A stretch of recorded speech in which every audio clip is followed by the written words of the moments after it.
El tema de este video es gasto volumétrico o flujo volumétrico.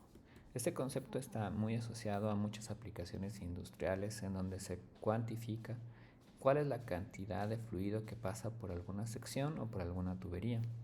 Esto se define de una manera, la forma más sencilla es que si se tiene una corriente de fluido, se pone un contenedor en donde se sepa cuál es la cantidad de volumen que puede tener este contenedor, o se deja una marca de un volumen conocido y se toma el tiempo que se tarda en llenarse dicho volumen. Entonces el gasto volumétrico se define como volumen entre el tiempo que se tarda en llenarse, es decir, volumen por unidad de tiempo. Y esas son sus dimensiones. Existe otra forma de calcular el gasto volumétrico, que es a través de la velocidad que tiene el fluido dentro de esa tubería por el área transversal de dicho fluido. Cuando se hace el análisis dimensional se llegan a las mismas dimensiones y por eso podemos definirlo de la misma manera. Ahora, esta última expresión nos permite relacionar al gasto con la velocidad. Y esta velocidad no es una velocidad puntual, sino es una velocidad media. Y esto es un concepto que se utilizará más adelante. Ahora, si nosotros quisiéramos definir cuál es el gasto que pasa por una cierta zona, con esta expresión nosotros podríamos saber cuál es la velocidad y en este caso, por ejemplo, mediríamos en diferentes puntos y se obtendría una velocidad promedio y multiplicándola por el área de interés conoceríamos este flujo que pasa por esa sección. Ahora, repasaremos qué es el flujo volumétrico y cómo lo podemos definir, y para esto necesitamos entender qué es la velocidad. Y la velocidad nosotros sabemos que es un vector. Ese vector está compuesto por tres componentes. Podemos hacer la componente en la dirección x1, la componente en la dirección x2 y la componente en la dirección x3.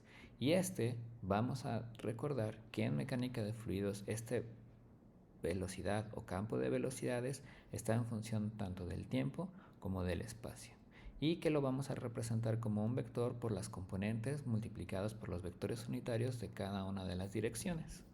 Ahora, pensemos en una corriente de fluido que está descrita a través de estas líneas de corriente, donde las líneas de corriente se construyen por los puntos que son perpendiculares a los diferentes vectores de velocidad que está surgiendo la partícula. Ahora, definimos una zona de interés y a esta zona de interés le llamamos volumen de control. Este volumen de control está definido por la superficie de control, que es lo que lo separa el interior del exterior. Si que nos fijamos solamente en una de estas líneas de corriente, en donde sale esta línea de corriente de la superficie de control, podemos definir un vector normal. Este vector normal nos va a servir para definir cuánto entra y cuánto sale de fluido. Y para esto nosotros necesitamos saber la velocidad en ese mismo punto. Vamos a acercarnos para ver qué es lo que está pasando, y esta velocidad se pueden definir dos componentes. Una componente que es paralela al vector normal, que es la componente normal, y una componente que es perpendicular al vector normal, que es la componente de la velocidad tangencial.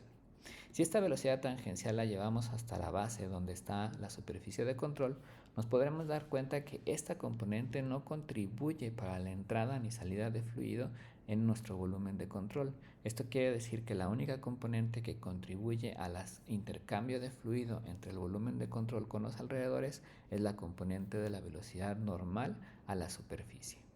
Ahora, para saber estas componentes y determinar cuáles son, nosotros lo podemos hacer a través del producto punto del vector velocidad por el vector normal. Pero esto nos llevaría nada más a conocer cuánto está entrando y saliendo de fluido en ese punto. Y si quisiéramos conocerlo en todo el volumen de control, lo que tendríamos que hacer es definir un diferencial de área en ese punto. Y tener muchos diferenciales de área que está de tal manera que se rodee y se cubra todo en la superficie de control, y en cada una de estas diferenciales definir un vector normal y el vector velocidad de fluido que está pasando por ese punto. Y una vez que tenemos eso, tendríamos que sumar todas. Esto es la definición de gasto volumétrico, que es la integral del producto punto del vector velocidad o el campo de velocidades por los vectores normales multiplicado por el diferencial de área. Ahora ya tenemos la definición del gasto volumétrico. Hay que recordar que el producto punto de dos vectores tiene como resultado un escalar, que justamente es la misma característica que tiene el gasto volumétrico.